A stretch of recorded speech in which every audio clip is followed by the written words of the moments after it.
जीव चराचर भाव रूपम अन्यस्मिन् लोके स्वर्गलोकेषु किन्नर गंधर्व लोकेषु एवं विभिन्न पितृलोकेषु सिद्धलोकेषु सर्वे यस्मिन् दिने भगवान रामचंद्रस्य अवतरणः दिवसः सर्वे आत्मभूरूपं परमेश्वरस्य जनाः परमेश्वरस्य सन्ततिः भगवान रामः विशिष्टतः सर्वभावरूपं रम्यते रोम रोम मध्ये सृष्टि भावरूपं विभिन्न जीव चराचर मध्ये सम्यक रूपं सर्वव्यापक रूपं सर्वज्ञ रूपं एवं सर्वशक्ति रूपं सर्वशक्तिमान भगवान रामचंद्रस्य मर्यादा पुरुषोत्तम नाम एवं विभिन्न योनिया समुत्पन्नान् जीव समूह सर्व भगवानस्य संतति विभिन्न लोकेषु एवं विभिन्न धर्म महापुराण काव्येषु भगवान रामचंद्रस्य जीवन दर्शन रूपः सर्वहेतु है सर्वसन्मुखं विशिष्टतः रामायण मध्ये भगवान रामचंद्रस्य आयनः भगवान रामचंद्रस्य प्रभामंडलः तेज रूपः व्याप्तः धन्य धन्याय जीवं सर्वो भावरूपं समन्वितं प्रभु रामचंद्रस्य भक्ति भावपूर्णं स्वजीवन अर्पणः धन्य धन्य सर्वलोक लोकांतर्वः एवं धन्य धन्य सर्वः ऋषि मुनयः ऋषय मुनय पवित्रात्मनि सर्वे धन्य धन्य सो आत्माभिराम भावरूपं प्राप्तः परमेश्वरस्य मध्ये लीनं भावरूपं सदा ब्रह्मावस्था प्राप्तवन्तः विभिन्न प्रकार भावरूपं समन्वितः विभिन्न प्रकारं दिव्यातिदिव्यः भावरूप प्रकाशं रामायण मध्ये रामायण सुरतरुवर की छाया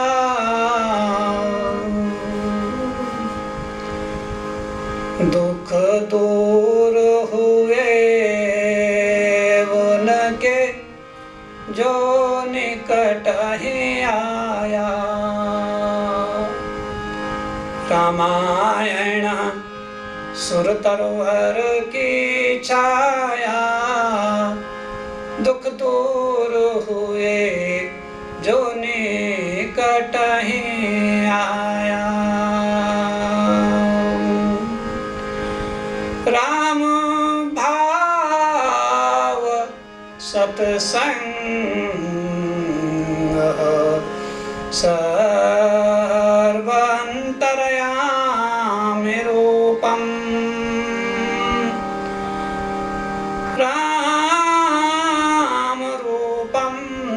दिव्यातिदिव्यं रामरूपं दिव्यातिदिव्यं।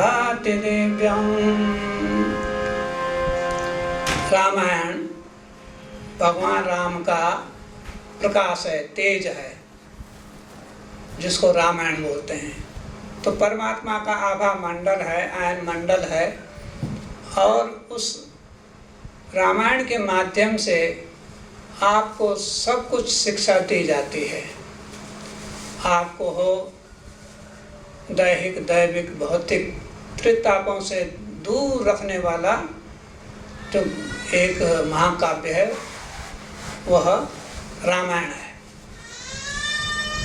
तो यह महाकाव्य है, धार्मिक महाकाव्य है। इसमें सभी का मिश्रण है। जीवन कैसा जिएं, समाज में कैसे रहें, भगवान की भक्ति कैसे करें, परमात्मा की प्राप्ति कैसे हो, और सुख दुख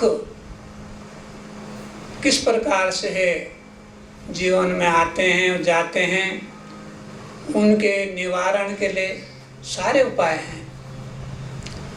भगवान राम का जीवन समग्रताओं से भरा है। कोई ऐसा पहलू नहीं है कि जिसमें है भगवान राम का कोई ऐसा भाव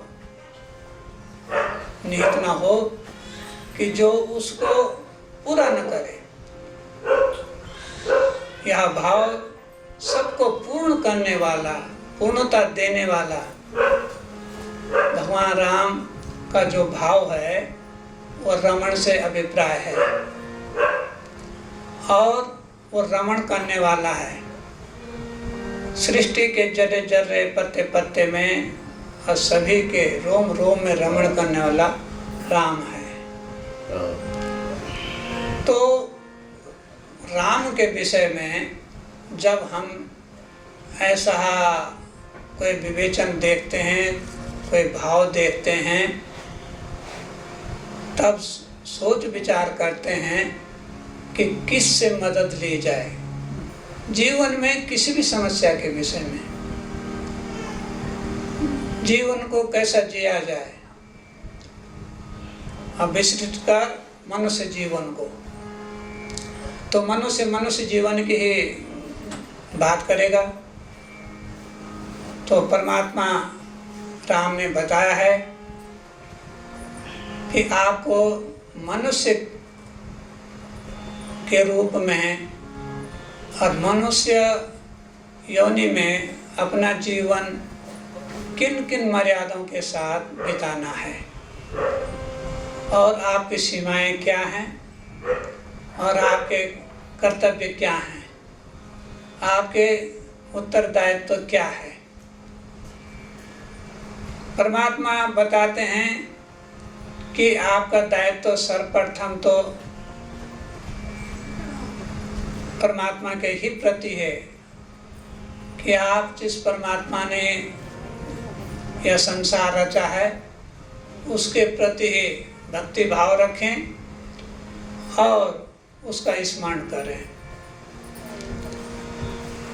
और दूसरा भाव अपने प्रति भी उत्तरदायित्व है कि आप अपने लिए क्या क्या कर सकते हैं, अपने को कितना शुद्ध पवित्र रख सकते हैं।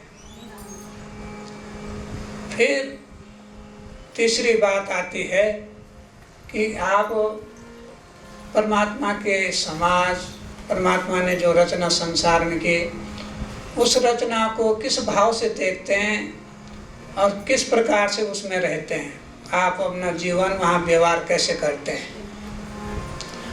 तो ईश्वर के प्रति व्यवहार, अपने प्रति व्यवहार और समाज के प्रति व्यवहार, ये तीन बातें हैं। अपने प्रति उत्तरदायित्व, ईश्वर के प्रति उत्तरदायित्व, समाज के प्रति उत्तरदायित्व, तीन बातों से संसार चलता है। और जब आप इस संसार को देखते हैं, उसके विषय में विचार करते हैं, तब आपको सोचना चाहिए कि आपका सर्वप्रथम दायित्व तो जिस परमात्मा ने तुमको रचा है, तुम परमात्मा के सृष्टि के प्राणी हो, तुम परमात्मा ने तुम्हें जीवन दिया है, तो जिस परमात्मा ने जीवन दिया है उसमें परमात्मा के प्रति प्रथम उत्तरदायित्व है कि उसको स्मरण किया जाए, उसका नाम लिया जाए। दूसरा जो उत्तरदायित्व है वो अपने प्रति है कि अपने को कितना शुद्ध रख सकें, कितना पवित्र रख सकें, कितना अच्छा सत्कर्म कर सकें। और तीसरा उत्तरदायित्व है समाज के प्रति कि समाज के प्रति आप कितने उदार हैं, आपकी दृष्टि समाज के प्रति कितनी पवित्र है और आप समाज में जो कितने नेक कर्म करते हैं। तो अपने सत्कर्मों की छत्र छाया में आप लोग परमात्मा के प्रति, अपने प्रति, उसके समाज के प्रति 3 उत्तरदायित्वों से आपका जीवन भरा है और उसमें इस प्रकार के रंग भरे हुए हैं। परमात्मा की भक्ति का रंग भरा हुआ, अपने जीवन को संवारने के रंग भरा हुआ है और समाज में रहने और समाज को संवारने का रंग भरा हुआ है। तो जो आप अपने प्रति गलत समझते हैं वो समाज के प्रति भी गलत है। जिस बात से तुम्हें हानि होती है उसी बात से समाज को भी हानि होती है। और परमात्मा तो हानि लाभ से बहुत दूर हैं, वो तो सर्वसमर्थ हैं, तो समाज पर असर पड़ता है। तो जब आप ये सोचते हैं कि हम अपने अच्छे से जीवन के लिए क्या सोचें, क्या विचारें, क्या भाव रखें, तब आपको समझ में आता है कि आप परमात्मा के ही हो। सब कुछ मिला करके आप परमात्मा के ही हो और किसी दूसरे के नहीं। इन बातों को लेकर के जब परमात्मा एक कर्म विभाजन, धर्म विभाजन समाज में करते हैं और एक कर्म का दायित्व दे रखा है, कुछ मानवीय आदर्शों की बात परमात्मा बतलाते हैं और स्वयं अवतार लेकर के सबको बताते हैं कि आपने समाज में कैसे रहना है। जिस घर में आपने जन्म लिया उस परिवार के प्रति आपका क्या कर्तव्य बनता है, जिस समाज में आप रहते हैं क्या कर्तव्य बनता है, कैसे रहना है। तो स्वयं परमात्मा ने मनुष्य रूप धारण करके अवतार लिया और सब कुछ समझाया। उन्होंने भाई भरत के प्रति क्या दायित्व निभाया, पिता दशरथ के प्रति क्या दायित्व निभाया, माताओं के प्रति, और जो राजा की प्रजा है प्रजा के प्रति उन्होंने जो है क्या क्या कर्तव्य निभाए। समग्र जीवन उनका जो है आदर्शों से भरा पड़ा है, मर्यादाओं से भरा पड़ा है। तो उस मर्यादा के कारण वो परमात्मा हो गए और मर्यादाओं में इतने ऊंचे हुए कि उनके सत्कर्मों से, उनकी अच्छी सोच से, उनकी तपोबल से केवल राम नाम को आधार मान करके और तब सांसारिक भवसागर से है प्राणी जो है पार कर जाता है।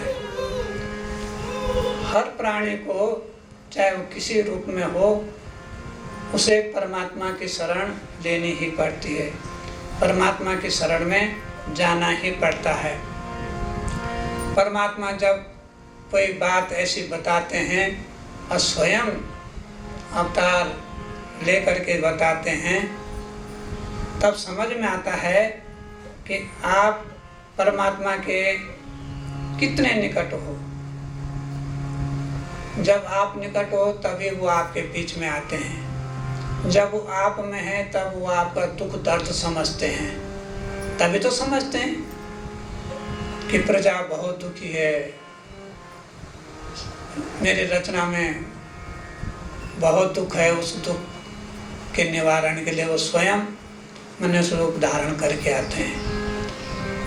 संसारिक प्रलाप सुन करके, धरती का प्रलाप सुन करके भगवान राम अवतार लेकर के और तब संसार में आए।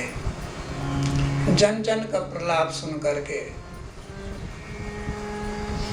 हर प्राणी का प्रलाप सुन करके, सर्व जीव चराचर का प्रलाप सुन करके, और तब परमात्मा समझते हैं कि मुझे धर्म रक्षा के लिए धरती पर जाना है। तब निर्णय लेते हैं। इन सारी कथाओं से संसार की व्यथाओं को दूर करने के लिए उनकी कथा जो है उससे उत्तम, उनका कथा का श्रवण, उनका जीवन चरित्र का श्रवण करना और उनमें लीन होकर के उनका भजन करना। जब ऐसा कोई भाव बनता है तब हम परमात्मा के प्रति ऐसा सुंदर भाव, दिव्य भाव रख करके, शरणागति का भाव रख करके तब हम उनके ही हो जाते हैं। इस भाव को इस रूप में समझना चाहिए कि जैसे आप परमात्मा के अभिन्न अंश हो, तो आप सभी जीव चराचर परमात्मा के ही अंश हो। परमात्मा से ही आप प्रकट हुए हो और परमात्मा में ही तुम पलते पोसते हो। परमात्मा में ही तुम्हें वापस जाना पड़ता है, समाहित होना पड़ता है। समाहित होने का जो समय होता है उसको लोग संसार में मृत्यु बोलते हैं।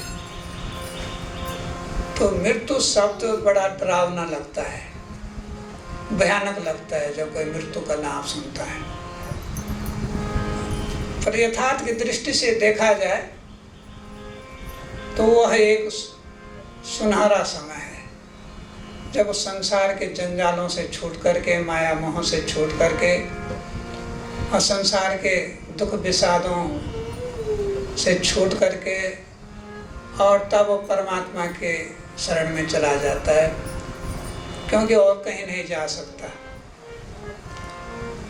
तो परमात्मा जब किसी प्राणी को अपने में लेते हैं तो इस ढंग से लेते हैं कि उसकी पवित्रता को देख करके, ये प्राणी कितना पवित्र है, इसका भाव कितना पवित्र है, तब उस भाव को देख करके परमात्मा लेते हैं। तो उस भाव को समझने के लिए, उस भाव को मन में उतारने के लिए परमात्मा ने जो है अपने जीवन चरित्र से संबंधित, अपने जीवन लीलाओं से संबंधित वर्णन करने के लिए ऋषि मुनि साधु संतों को सत्प्रेरणा दी और उन्होंने वो महाकाव्य बनाया।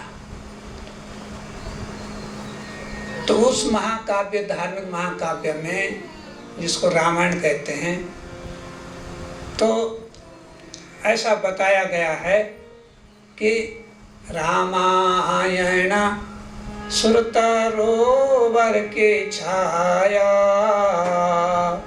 रामायण सुरतरोवर की छाया, दुख दूर हुए जो निकट ही आया, दुख दूर हुए जो निकट ही आया, रामायण सुर तरोवर की छाया, दुख दूर हुए जो निकट ही आया, दुख दूर हुए जो निकट ही आया, रामायण सुर तरोवर की छाया, रामायण सुर तरोवर की छाया, दुख दूर हुए जो निकट ही आया, दुख दूर हुए जो निकट ही आया। और इस भाव को विभिन्न प्रकार के कवियों ने, संत महात्माओं ने, ऋषियों ने इस ढंग से समझाया। वह इस बगीचे का मालिक है, माली है। तो माली आवत देख कर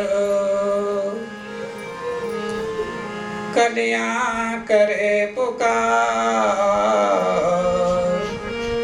अपने माली को आते देखकर। और माली क्यों आएगा? उसने फूल लगाया है, बगीचा लगाया है, सुगंधित फूलों को तोड़ने के लिए आएगा। फूल चुन चुन कर तोड़ ले, कल हमारी आएगी बार। कलियां कहती हैं कल हमको भी माली चुनेगा, हमको तोड़ेगा, हमारी माला बनाएगा। और अब उस सुगंधित पुष्प वाटिका में कलियों का जो है पुकार कर रहे हैं, विचार कर रहे हैं। जो आज कली हैं कल फूल बनेंगे। जब फूल पूरा खिल जाएगा तो उन खिले फूलों को माली तोड़ करके ले जाएगा। इसी प्रकार से ये भगवान का जो है बगीचा है, भगवान राम की वाटिका है। और जब इस जीव पुष्प में अच्छे कर्म करके, अच्छा धर्म निर्वाह करके, कर्तव्य निर्वाह करके और भगवान की भक्ति करके, जब इन जीव पुष्पों में, ये मनुष्यों में उत्पन्न मनुष्य पुष्पों में जब सुगंध आएगी, फूल खिलेंगे, महकेंगे, भक्ति से, भगवान की भक्ति से महकेंगे, इनमें सुगंध आएगी, तो भगवान उनको चुन करके ले जाएगा, तोड़ करके ले जाएगा। उस तोड़ने की क्रिया को मृत्यु बोलते हैं। अब बताओ, इतनी सी बात है, उसके लिए संसार में इतने हा हुल्ला गुल्ला होता है, इतना रोना धोना होता है। बात इतनी सी है, कुछ भी नहीं है। भगवान ने बगीचा लगाया है, सारे सृष्टि को उत्पन्न किया है, उसका ये बाग बगीचा है, उसके ये फूल है, बगिया है। तो जब वो अच्छे कर्मों की सुगंध उनमें आएगी, उन फूलों में अच्छे अच्छे भक्ति की सुगंध आएगी, महक आएगी, और जब तोड़ने लायक हो जाएंगे, तोड़ने लायक का मतलब ये है जब वो परमात्मा लायक हो जाएंगे, भजन करते करते, भगवान की भक्ति करते करते, जब परमात्मा के शरण के योग्य हो जाएंगे, तब उनको वही माली है भगवान, वो माली उनको चुन चुन करके फूल तोड़ कर ले गए, कल हमारे आएगी बार, कल हमारे आएगी बार। तो जो आज कलियां हैं, जिनको भक्ति का ज्ञान दिया जा रहा है, वो कलियां हैं। वो कल सुगंधित होकर भगवान की भक्ति करके वो फूल खिलेंगे, उनमें भक्ति की खुशबू आएगी, और तो वो भगवान की शरण के योग्य बनेंगे। जब भगवान की शरण के योग्य बनेंगे तो परमात्मा उनको अपनी शरण में ले लेगा। तो शरण में लेने की जो प्रक्रिया, उसी को संसार में मृत्यु बोलते हैं। अब कोई फूल खराब भी हो जाते हैं, सड़ जाते हैं, अर्थात कोई फूल, कोई जीव भगवान की भक्ति करते नहीं है, भगवान के स्मरण करते नहीं है, तो उनके कर्मों में बदबू आ जाती है, तो सड़ जाते हैं। उस बीज को फिर बोते भी नहीं है आगे। जो अच्छा फूल होगा उसी को बीज के लिए रखा जाता है। तो जिसको तुम कहते हैं कि नरक हो गया, नरक हो गया, नरक हो गया, घोर नरक को चला गया, वो सब फूल सड़े हुए होते हैं, वो बीज के योग्य नहीं होते हैं। तो उनका जो है पुनर्जन्म होना मुश्किल हो जाता है। कोई मनुष्य दुर्गंधमय कर्म करके गया तो वो भटकता रहता है, उसको पुनः जो है मनुष्य होने में आने मुश्किल हो जाती है, उसी रूप में वहाँ आना उसका मुश्किल हो जाता है। तो परमात्मा की भक्ति करके आपको ये शिक्षा देनी है कि तुम परमात्मा के अलावा किसी के नहीं हो, तुम्हारे एक परमात्मा के अलावा कोई दूसरा नहीं है। देखो, जब दुख आता है तो दुख में केवल जब आंसू आते हैं तो आंसू पोंछने वाले केवल 1-2 उंगली जो है आँख में जाती है, और जब हर्ष उल्लास संसारिक भोग विलास का मेला में विभिन्न प्रकार की खुशियाँ लोग मनाते हैं तो उसमें पूरे हाथ उड़ते हैं, वो सांसारिक विषय है। अब संसार में होता क्या है, संसार में कैसे कैसे जो है नर नारी की जोड़ी बनती है, विवाह की जोड़ी बनती है, तो सब लोग तो देखते हैं। कुल गोत्र देख कर बनाए संसार की जोड़ी, कुल गोत्र को देख परख कर बनाए संसार की जोड़ी, उस जोड़ी को काल माया ने भरमा कर पल भर में तोड़ी। उस संसारिक जोड़ी को भरमा करके बहका फुसला करके संसार में एक नकली खुशबू पैदा करके, नकली आकर्षण पैदा करके अतः उसकी ओर प्रेरित काल माया करते हैं। तो जब लोग ब्याह शादी करते हैं तो कुल गोत्र देख करके करते हैं। कुल गोत्र देख कर, कुल गोत्र परख कर बनाई संसार की जोड़ी, उस जोड़ी को पल भर में तोड़ दिया, उस जोड़ी को पल भर में तोड़ दिया। बहका फुसला करके काल और माया ने, काल माया ने बहका कर फुसला कर भरमा करके उस जोड़ी को पल भर में तोड़ दिया। कहाँ चल दिया रे मनवा तू, कहाँ चल दिया मनवा रे, संसार के कुल गोत्रों की जोड़ी मिलाकर, संसार के, संसार के कुल गोत्रों को परख करके जोड़े बना कर कहाँ चल दिया, किस यात्रा में निकल पड़ा, किस यात्रा में निकल पड़ा।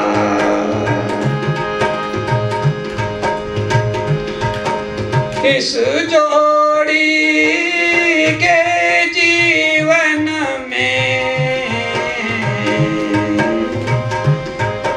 संसार के सारे रंग भर दिए, इस संसार की जोड़ी में भोग भी विलास के सारे रंग भर दिए, भोग विलास के सारे रंग भर दिए। घुमड़ घुमड़ कर, घुमड़ घुमड़ कर, घुमड़ घुमड़ कर, घुमड़ घुमड़ कर, बड़ा ही उत्साहित होकर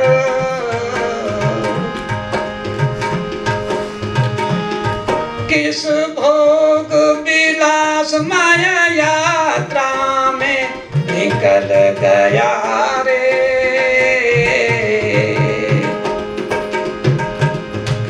किस भोग विलास की यात्रा में निकल पड़ा रे।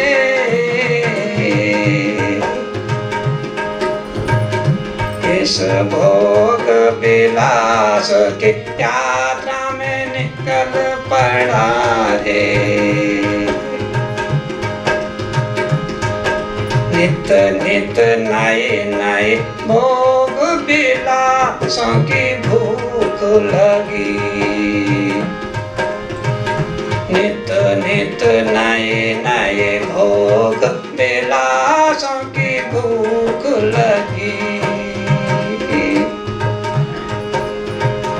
नित नित नए नए भोग विलासों की भूख लगी। अरे तू आत्मा कहाँ कहाँ चलती,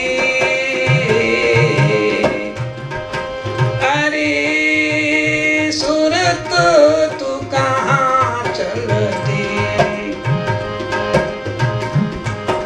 तेरी मूरत में राम की सूरत, तेरी मूरत में राम की सूरत, तेरी मूरत में राम की सूरत। कहाँ गंदे कर्मन करके इस सूरत को बेगाने चल दिया, इस गंदी दुनिया में कहाँ राम माया सूरत पर कालिक पुतने गया।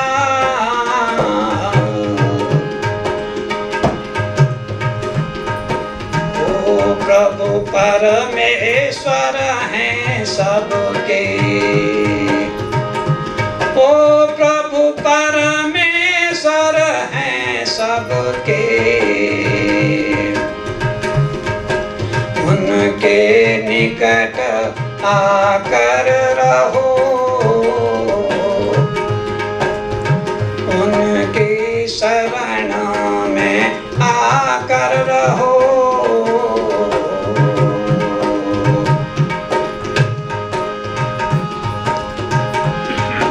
संसारिक सकल पदार्थों को खा खा करके, संसारिक मैलों को खा पी करके, संसारिक मैल को चाटते चाटते शरीर खूब रिष्ट पुष्ट बनाया, शरीर खूब रिष्ट पुष्ट बनाया, उस रिष्ट पुष्ट शरीर को काल माया ने अग्नि में भुन भुन कर खाया, उस हृष्ट पुष्ट शरीर को चिता में अग्नि ने खाया।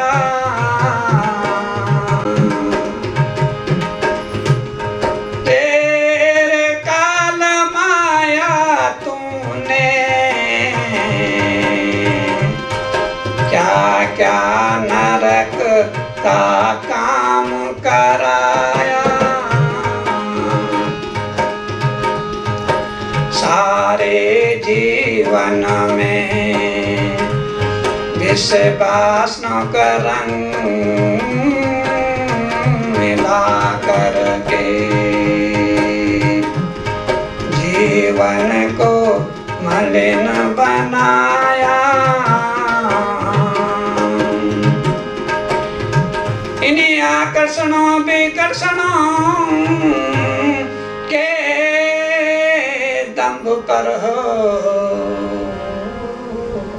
संसारिक जनों को, संसारिक प्राणियों को, संसारिक सकल पदार्थों को अपना मानता रहा। आज जिस पर ब्रह्म परमेश्वर ने तुझे जीवन दिया उसी को तूने पल भर में बिसराया। उस पर ब्रह्म परमेश्वर को पल भर में बिसराया। उसी पर ब्रह्म परमेश्वर को पल भर में बिसराया। अब तो अनगिनत पाप किए, अब तो अनगिनत पाप मेरे नाम चढ़ गए।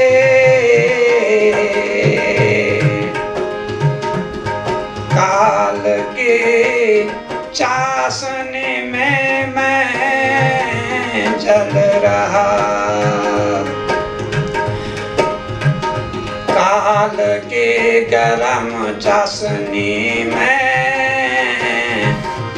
फपक फपक कर जल रहा।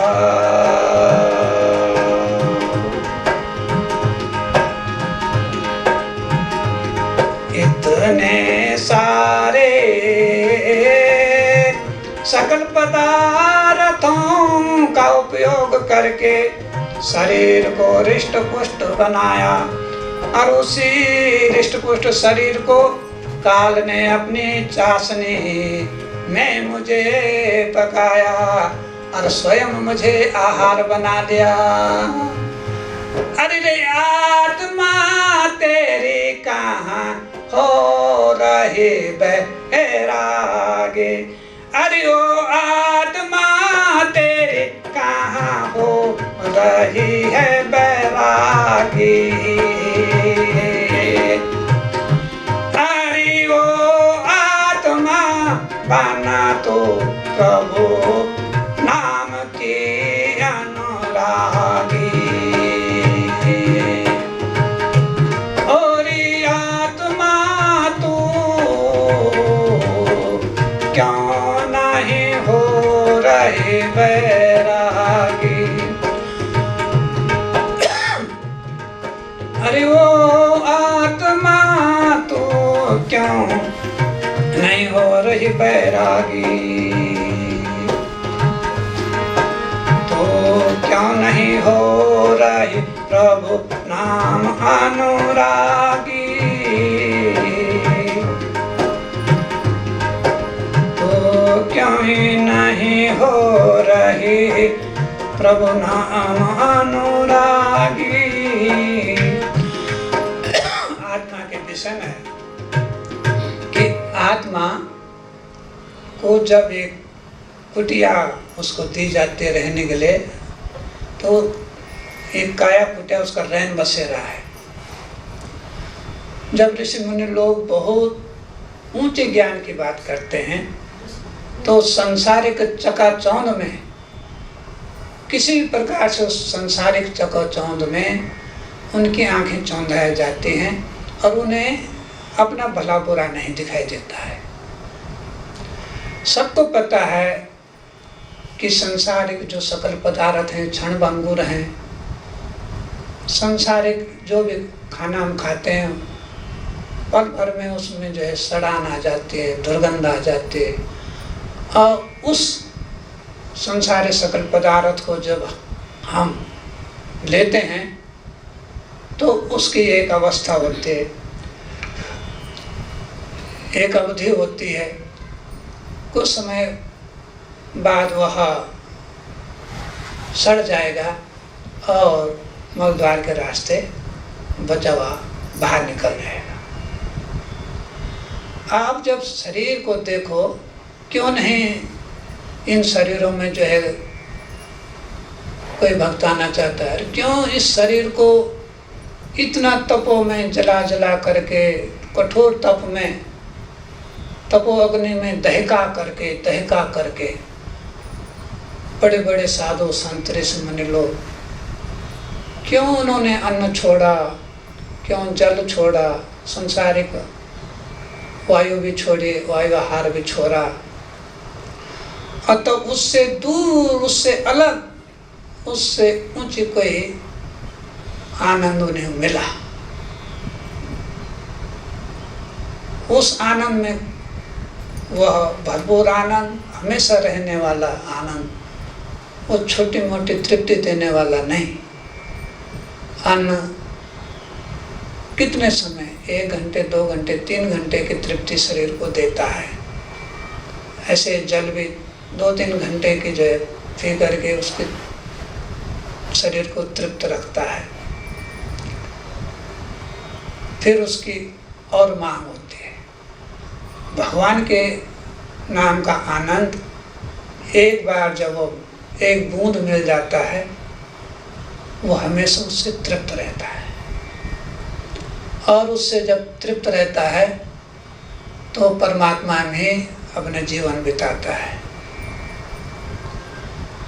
तो माया ने जो तुम्हारे हाथ में या तुम्हारा जो शरीर की जो रचना है उसमें इस प्रकार की जो है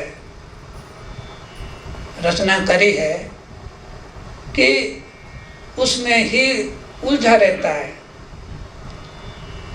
और उस क्षण भंगुर तृप्ति के लिए आप लोग उसमें जो अथक प्रयास करते हैं, बहुत मेहनत करते हैं। क्योंकि पापी बनने के लिए भी मेहनत, बिना मेहनत के पापी भी नहीं बनता, बिना मेहनत के परिश्रम के तो कोई नरक भी नहीं जाता। मेहनत तो सब जगह होती है। तो परमात्मा के नाम के मेहनत क्यों नहीं होती है? परमात्मा की भक्ति पर क्यों नहीं मेहनत होती है? मेहनत तो सारे जीव, सारे मनुष्य लोग, इंसान लोग पाप के लिए भी मेहनत ही करते हैं, बड़ा बड़ा जोखिम उठाते हैं, बदनाम हो जाते हैं बुरे कर्म करने के पीछे। तो आप लोग जो है, जो तुम्हारी अंतहर शक्ति है, उसको तुम भगवान के भजन में क्यों नहीं लगाते? क्या ऐसा जो है मामला है? मामला यही है कि उस संसार में फंसने का है। इतने सारे साधु संत महात्मा जिन्होंने कठोर तप किया, और कठोर तप करते करते भी माया ने उनकी बुद्धि हरण कर ली, और फिर उनको माया में डाल दिया, अपनी ओर खींच दिया। काल ने उनको भरमा दिया, उनको डरा दिया, भय उनमें डाल दिया। यदि ऐसा नहीं करेगा तो ऐसा नहीं मिलेगा, वैसा नहीं करेगा तो वैसा नहीं मिलेगा। परंतु कब तक? अंततः एक निर्णय जीव को लेना ही पड़ता है कि वो अपना संसारिक कार्य करते हुए परमात्मा के भजन से जुड़े, परमात्मा की भक्ति से जुड़े। सब लोग अपने समाज की संतुष्टि के लिए और अपने अगल बगल के समाज की संतुष्टि के लिए पूरा मेहनत करते हैं, खून पसीना करते हैं उनको खुश करने के लिए। और किस ढंग से करते हैं, सकल पदार्थों का उनको जो है प्रदान कर करके, अच्छा खाना खिला करके, अच्छा वस्त्र देकर जो उनकी परिभाषा में होता हो, खूब खिला करके। उतना परमात्मा को कोई खुश नहीं होता। एक दो बार भगवान का नाम लेते हैं, जब कोई विवाह शादी होती है तो सबका प्रयास रहते हैं कि जितने मेहमान इस संसारिक जो है कच्ची मिट्टी के बर्तन यहाँ आए, उन कच्ची मिट्टी के जो बहुत बड़े बड़े पेट हैं और उनको खिलाते पिलाते रहते हैं, उनकी बहुत आवभगत करते हैं परमात्मा ने। जो उस जोड़ी को बना रहा है उसकी ओर किसी का ध्यान नहीं है, केवल है कि ये हमारा सगा संबंधी नाराज है, रिश्तेदार नाराज होके नहीं जाए, इसको खिलाओ, खूब खिलाओ, तभी आशीर्वाद है। वो तो स्वयं जो है माया के वशीभूत बेहोश होकर के बेहोशी में क्या आशीर्वाद देगा, उसकी क्या औकात है। तो सबका प्रयास है, कहते हैं कि कन्या की शादी करना बहुत मुश्किल है, क्योंकि रीति रिवाज इतने जो है अपना सांसारिक दुर्व्यसनों की पूर्ति के लिए इतने ज़्यादा हो गए कि वो शादी करने को भी डरते हैं। तो कहाँ से कहाँ जीवन दिया परमात्मा ने, खुशामद कर रहे हैं दूसरे और इंसानों की, जिसके पैर खुद लड़खड़ा रहे हैं और जो खुद ही व्यथित है, परेशान है, अपने आप कमजोर है, क्या आशीर्वाद लगेगा उसका, क्या आशीर्वाद। महाभारत के युद्ध में भीष्म पहले दिन रात को जो है उनके जो है कौरव पांडवों की जो है कुल बधुएं वो उनके पैर छूने आशीर्वाद लेने आती थी। रात को भीष्म जो है उनका अखंड सौभाग्यवत थे और सुबह उनकी जो है रण में मृत्यु हो रही है। क्या है, सुबह मृत्यु हो रही है। और युद्ध में भी ऐसा युद्ध कि जो अपने अपने सगे हैं उनको बचाने की जो है प्रयत्न हो रहा है। उस प्रजा में जो है जब इतनी सेना जो है 18 क्षौणी सेना है, तो बाहर और माताओं के बच्चों के उनके जवानों के विषय में कोई नहीं सोच रहा।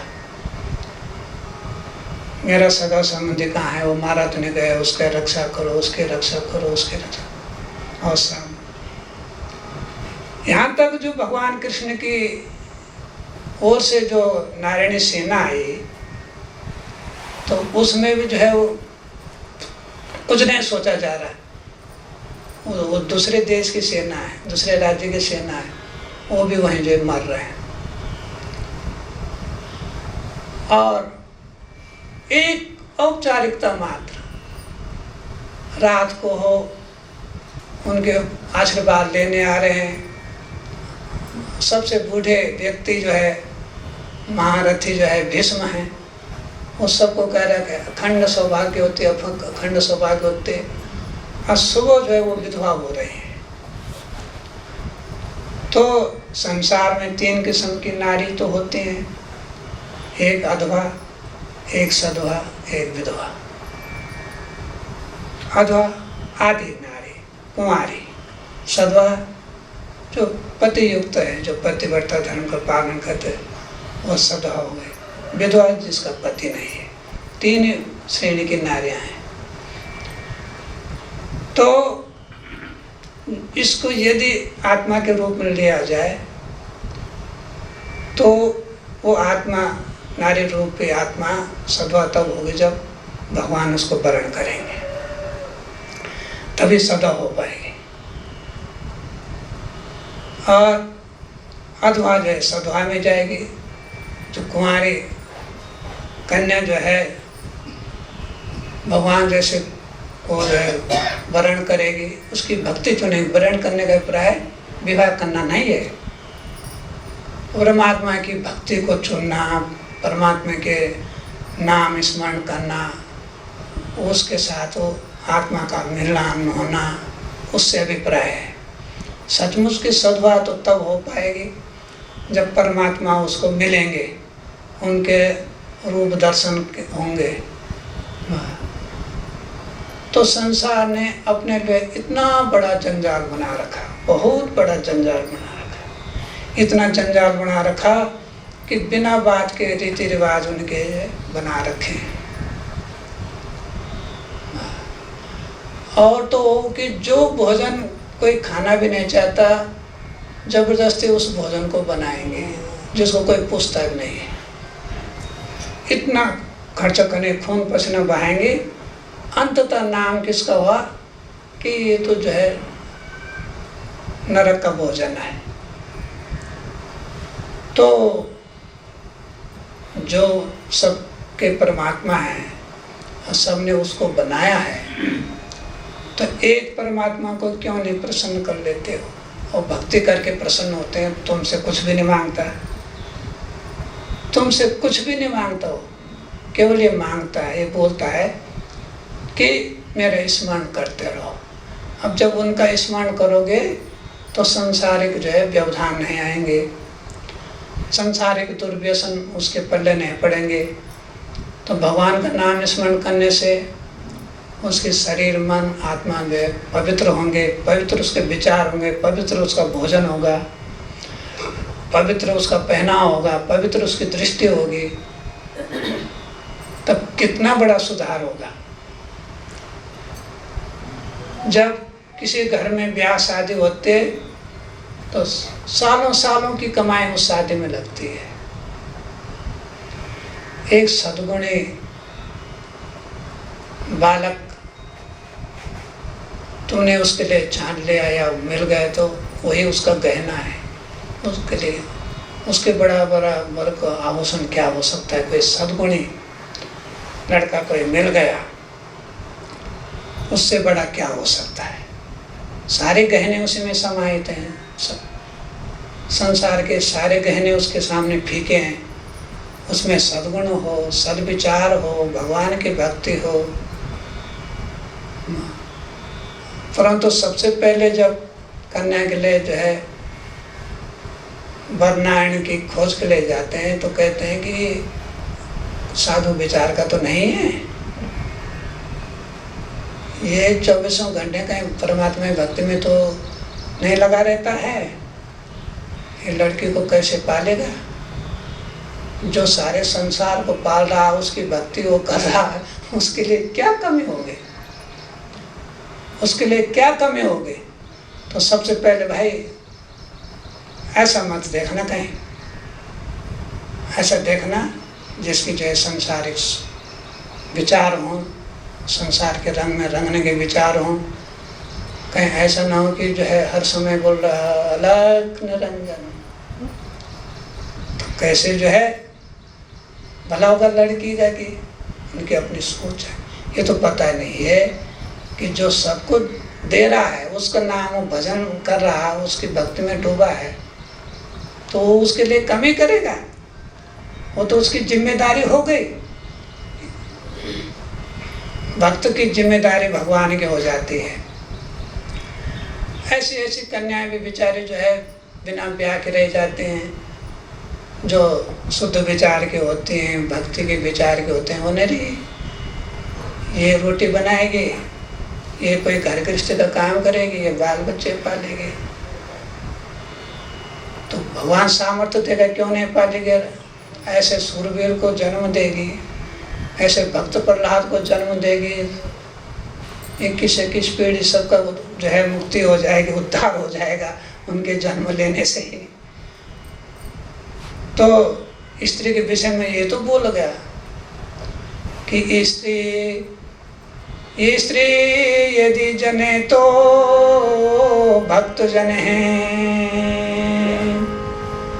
और दोसर जन में सोर इन दोनों को भी न जन सके तो जने दानवीर।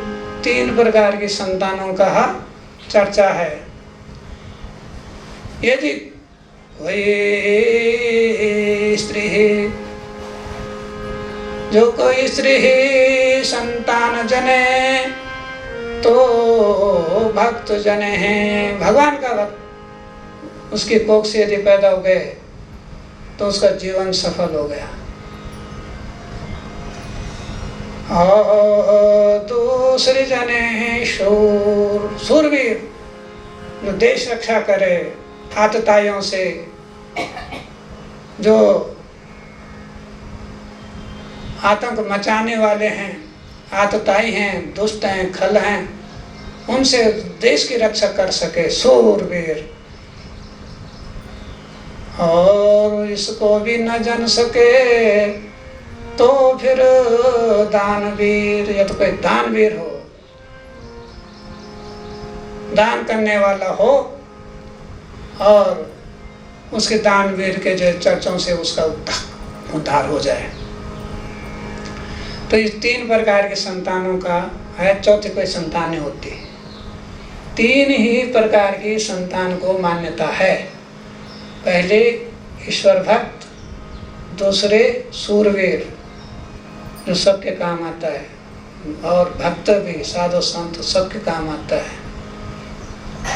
और संसार में देखा जाए जिसके घर में साधु संत प्रवृत्ति का बच्चा पैदा हो जाता है उसको देख के परेशान हो जाते हैं, ये खाएगा कमाएगा कैसे, क्या होगा इसका, उसी के लिए रोने लग जाते हैं कि कैसे खाएगा ये, क्या खाएगा ये।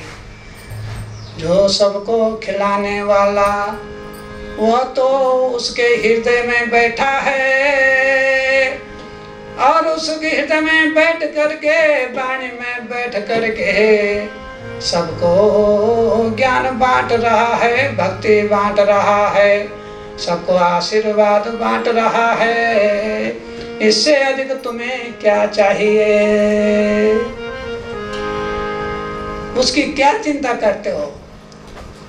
वो तो भगवान का नाम बांट रहा है, भगवान का नाम दान बांट रहा है, भगवान की भक्ति।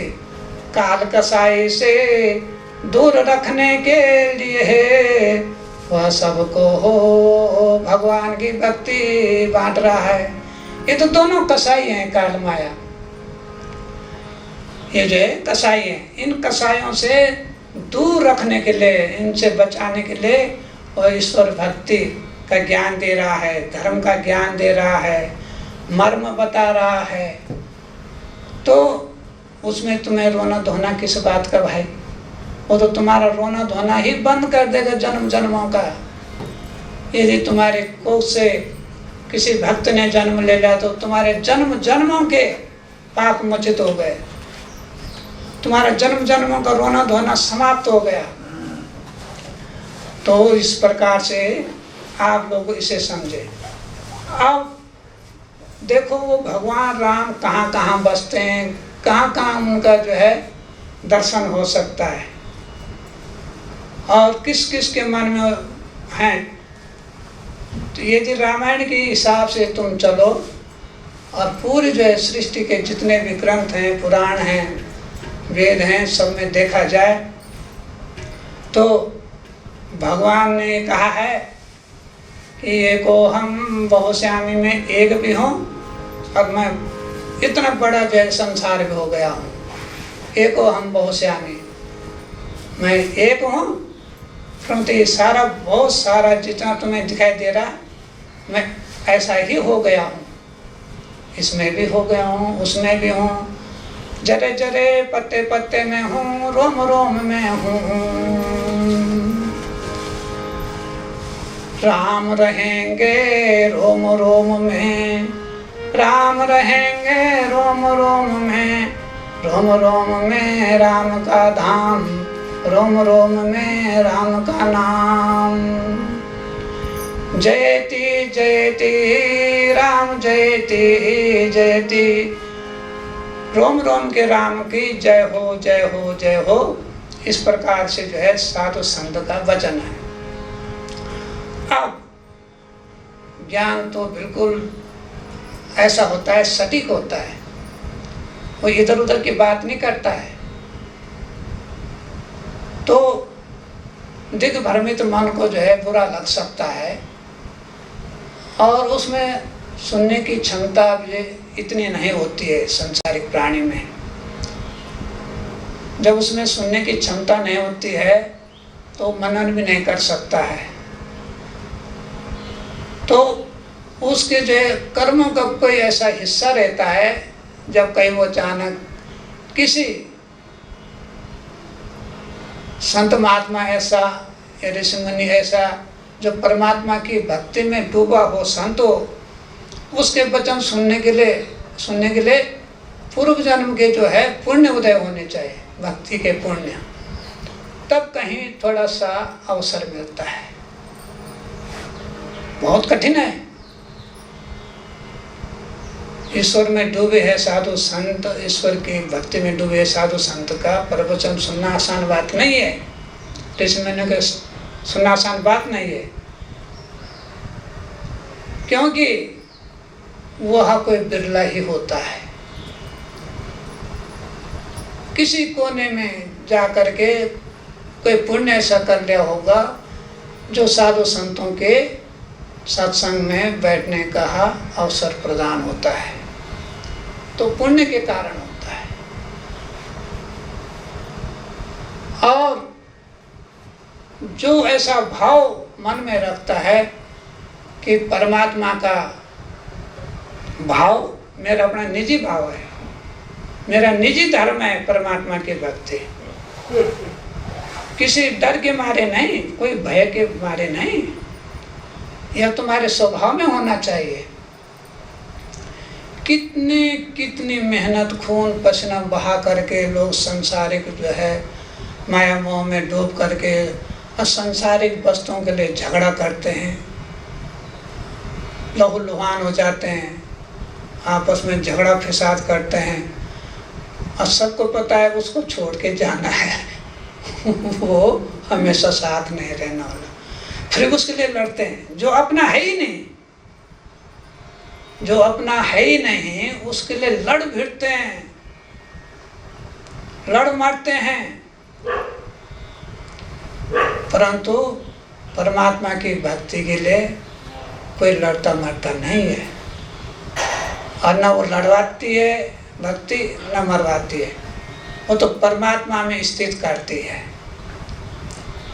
अब देखो संसार जितना भी है, इनकी रसमय जो जिव्या है, वो रसमय जिव्या जो है कितने प्रकार के स्वाद लेती है। और ये जो मनुष्य की जो चटोरी जीव है, ये कितने बड़े बड़े उत्पाद खड़ा कर देते हैं, और ये जीव हमेशा उत्पाद मचाती है। यदि कोई अजीर्ण खाना खा दिया, चटोरी जीव को होने कारण पेट में दर्द हो जाता है, स्वाद लगती है। और इस जीव का निवास देखो, इसके जो है इस जीव की रक्षा के लिए और इसको अपने अंदर छुपाएंगे रखने के लिए 32 दांत हैं, 32 दांतों वाला दरवाजा है। और ये दरवाजा दाएं बाएं नहीं खोलते, ये ऊपर नीचे खोलते हैं, उत्तर दक्षिण की दिशा में खोलते हैं। और उन 32 दांतों के दरवाजों के अंदर, कपाटों के अंदर यह जीव बहुत मक्कारी करती है। ये जीव जादूगरनी की तरह है। यह जीव है जादूगरनी, पल भर में अपना बनावे, पल भर में मीठा मीठा बोल करके अपना बनावे, और पल भर में राड़ मचावे। वह तो मक्कारी करती है,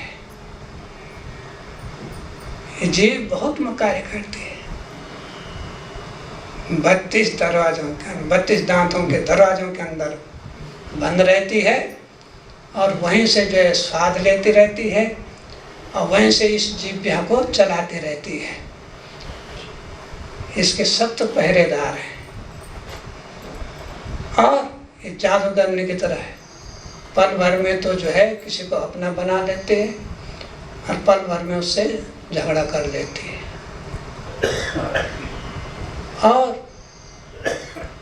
इस जीव की महिमा ही अलग है, ये माया का ही रूप है।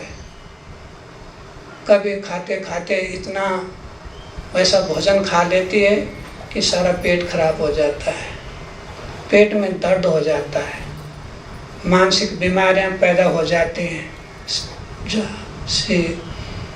स्वाद स्वाद स्वाद रस रस लेने के लिए, क्योंकि जीव न हो तो आदमी जो है बिना नमक डाले खा सकता है, बिना मीठा डाले हुए भी अच्छा लगता है। पर ये जीव कहते हैं मीठा चाहिए, तीखा भोजन चाहिए, और तो समाज में भी तीखा व्यवहार सामने आता है। जब ये जीव चलती है, संसार में लाखों घर उजड़ जाते हैं, लाखों राजपाट उजड़ जाते हैं, और लाखों का आपस में जो है वैमनस्य हो जाता है। देखो अब ये जीव जो है सबसे पहले किसकी चली थी सृष्टि में? राजा दक्ष की। उसने सती को और शंकर भगवान को यज्ञ में न बुला करके और उनका अपमान किया, यज्ञ भाग नहीं दिया। जब यज्ञ भाग नहीं दिया, उनको जो है नहीं बुलाया, अपने दामाद को अपनी कन्या को नहीं बुलाया, तो सती नाराज हो गई। तब दोनों तरफ से सती की भी जिव्या चली, राजा दक्ष की भी चली। राजा दक्ष ने जो है शिव को ऐसी ऐसी गालियाँ दी, सती सुन नहीं सके। सती ने भी बहुत कुछ बोला और अंततः वो अब यज्ञ अग्नि में भस्म हो गए। बताओ कितना बखेड़ हो गए। और जो इतनी हाथ भर के लंबी जीभ चला रहा था राजा दक्ष, वीरभद्र ने आकर के उनका यज्ञ विध्वंस कर दिया, उसका सिर काट दिया। और इस जीभ चढ़ाने वाले को बाद में सभी देवताओं की सहमति से बकरे का सिर मैं करता रहा। बकरे का सिर क्यों लगाया? मैं कर रहा था, बहुत मैं कर रहा था। तो ये जीव क्या क्या नहीं करती है, जीव का ये कारण है। सतयुग में एक दिन यह जीव्या राजा दक्ष की खूब चली थी। सतयुग में एक दिन राजा दक्ष की जीव्या खूब चली थी। सत्य और शिव शंकर को खूब गालियाँ दी थी। एक दिन राजा दक्ष की यह जीव खूब चली थी। अपने ईश्वर स्वरूप शिव शंकर भगवान रूपी दामाद को खूब अनाब शनाब कहा था। और अपने कन्या सती को, जो सचमुच में सृष्टि का सत ही थी, सत से ही सती बना है, सृष्टि का सती थी, जगदम्बा थी, और उसके घर में उसने जन्म लिया। उसको क्या क्या कह गया, खूब उद्यम मचा करके अपना शीश वीरभद्र से कटवाया था। जीव नियंत्रण में रखो, खाने के मामले में भी, बोलने के मामले में जीव पर नियंत्रण रखो। एक दिन यह जीव्या राजा दक्ष की खूब चली थी। एक दिन यह जीव्या राजा दक्ष की खूब चली थी। अपने दामाद और कन्या को इसने खूब बका था। अपने भगवान रूपी शिव शंकर दामाद को खूब बका था। बकरे की तरह मैं कर रहा था कि मैं दक्ष प्रजापति हूँ और मैं सबसे बड़ा हूँ, मैं ब्रह्मा जी का मानस पुत्र हूँ। अपनी ही जगदम्बा स्वरूप सती को खूब अनाब शनाब बका था और अपने अभिमानी सिर को वीरभद्र से कटवा करके बकरे का सिर लगाया था। अब बोलता रहा मैं करता रहा, अब बोलता रहा मैं करता रहा। इस जीभ पर नियंत्रण रखो, खाने के मामले में भी, बोलने के मामले में जीभ ने काम खराब किया। एक दिन यह जीभ सतयुग में राजा दक्ष की खूब चली थी। अपनी कन्या सती को खूब गालियां बकी थी और अपने ब्रह्म स्वरूप शंकर रूप भगवान को, अपने दामाद को खूब बका था, अनाप शनाप बोला। तो इस जीव और जिव्या में माया सवार हो गई। कहने का अभिप्राय माया जो है पता नहीं चलता। सिर तो दक्ष का काटा, बदले में बेइज्जती करने के लिए जो है बकरे का सिर लगा दिया। बकरा करता है ना म्यां म्यां, वही करता है, मैं बोलता रहता है। कितनी बड़ी बेइज्जती हुई, बहुत बड़ी बेइज्जती हुई। एक दिन यह जीव्या त्रेता युग में मंत्रा दासी की खूब चली थी।